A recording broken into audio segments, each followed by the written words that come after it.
শ্রীকৃষ্ণ বলেন, প্রেম তো সেটাই যেটা সব পরিস্থিতিতে সাথে থাকে, বিনা কোনো শর্তে, বিনা কোনো লোভে।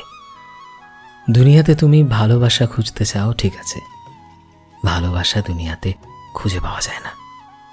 ভালোবাসা তখনই খুঁজে পাওয়া যায় যখন তুমি একটা মানুষের মাঝেই পুরো দুনিয়া খুঁজে পাও।